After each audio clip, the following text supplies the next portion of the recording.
So before you even start thinking on Valentine's, do I have a relationship? Do I have a love life?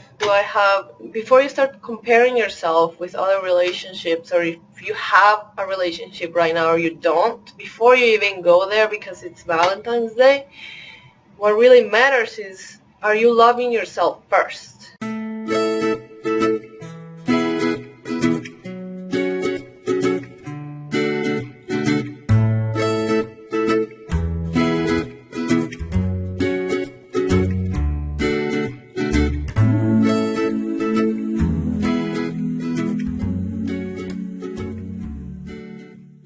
Hello, this week is Valentine's Day and I'm all celebrating here and ready to send you all these tips on love and relationships and self-love.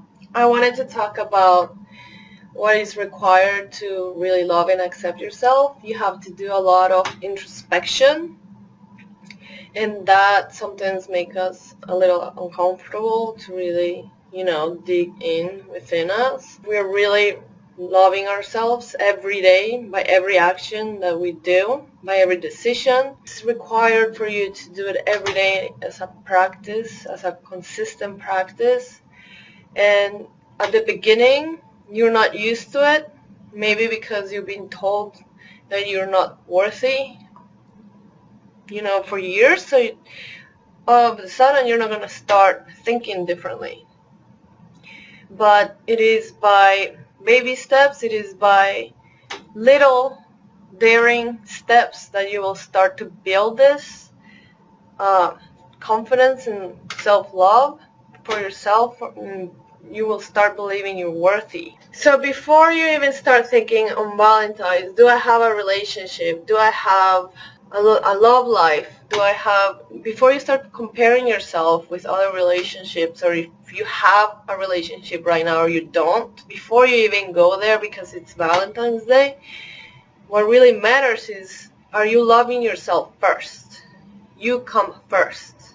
Something I realized from, my past relationships is that it is very important that when you're in a relationship, you're accepted just as you are. It means you have to be loved just as you are. The other person is not requiring you to change yourself or to be somebody else, or to, you can be yourself around the person.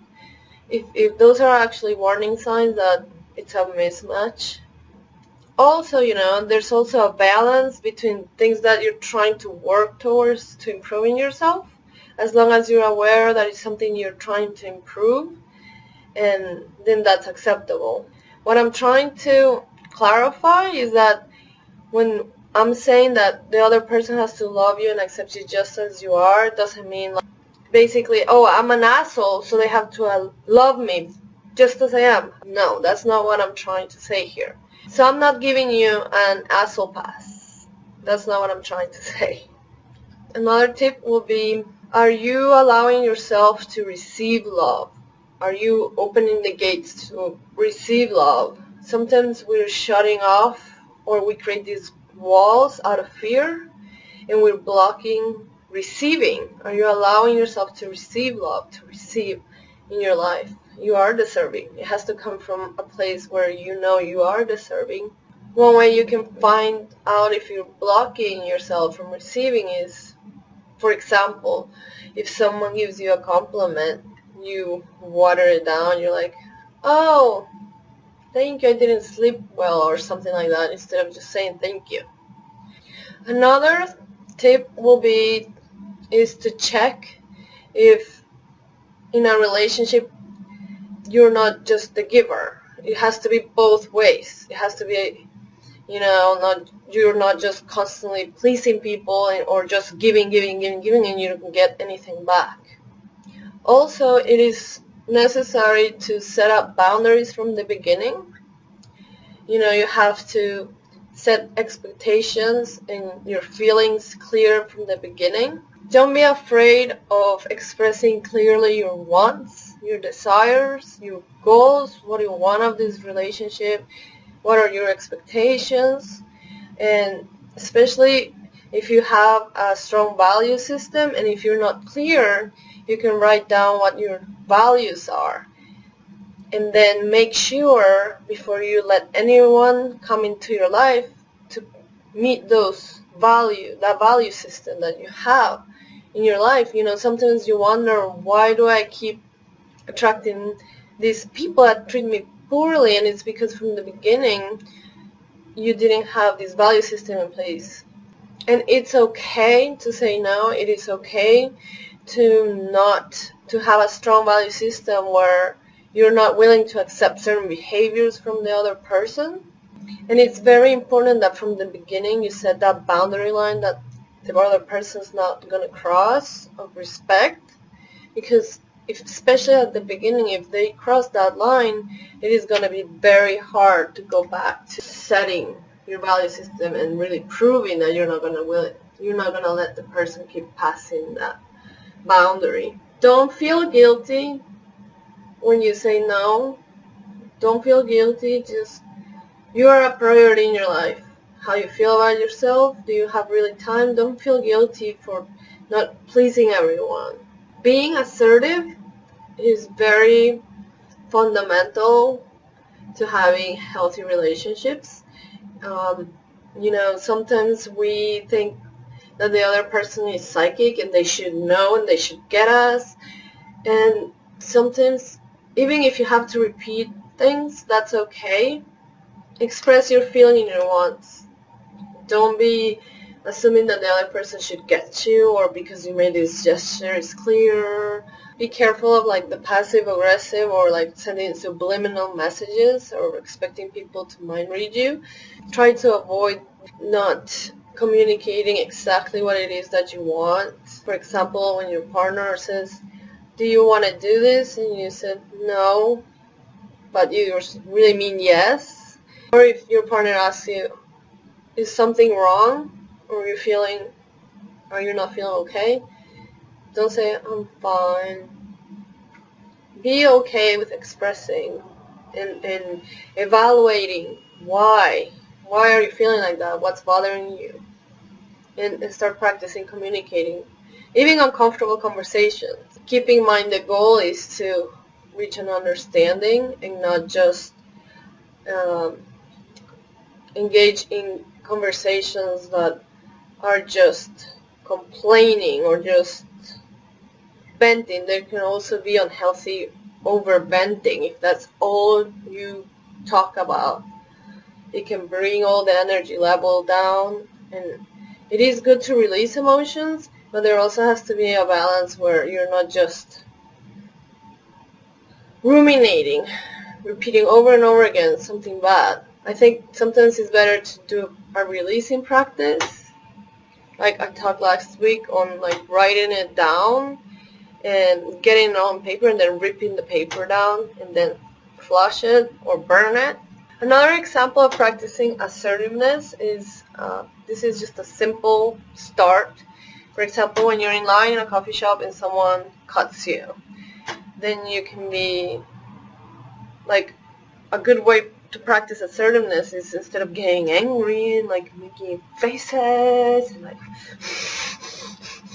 and heavy breathing or something like that, you say nicely, you express, excuse me, the line starts here, or I was here. Another good practice will be check your belief system around love. Be careful of just generalizations, because they could end up being an embedded belief system that ends up staying on your subconscious. So then you're going to start operating from that, and that's how you think the world is. For example, if you have beliefs that all men are cheaters, or all men are mean, or all men are going to treat women bad, because that's not a real fact, or especially, if you have had bad experiences, then you think that everyone is going to be the same. Or if you had a father that didn't treat your mother well, or yourself well, then you think that, oh, men are going to be like stingy. For example, for me, you're going to think, oh, men are all stingy, and you're going to be operating from that. And you have to be aware and cognizant that that belief is not going to serve you, and be open to believing that there's actually generous men out there, for example. And if you had bad experiences like that, for example, like a stingy father, then use it to your benefit. Now you know the cues and clues of those behaviors. So when you observe those behaviors in someone else before you let them in your life, it's a good cue to make a decision if you want that person in your life or not. A quote that I think is very important that we remember in this Valentine's Day is that sometimes we accept the love we think we deserve. So it is really about you making the choice and the decision, and it has to come from a place of self-love. So you have to believe that you deserve better than that. You have to believe that you are worthy of more. So you have to work on that mindset. You are worthy and you deserve better. Another way you can check is to match behaviors with what some people say. So you can evaluate if the person really loves you by what they do, not as much as what they say. There's a lot of people are masters in manipulation and, speaking to your ear things that you want to hear. But the only way you can really know if what they're saying matches what they feel is the way they treat you and what they do in their actions. When you're verifying that the other person, when you're checking if they match your value system too, you have to be open to accepting some flaws or some little baggage. Like, how much baggage are you willing to accept? We all have it. And what matters too sometimes is when we're willing to accept that we have some things that we have to work on. But if the person is in denial, that's a red flag. So have a great Valentine's Day, and I hope you have a great relationship with the most important person, which is yourself.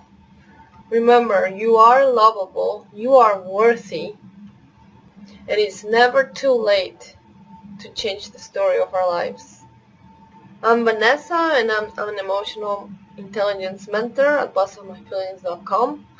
And if this is the first time you watch one of my videos, I would like to gift you with my top 7 personal development books that are the most transformational, and you can get them when you text book guide to 44222.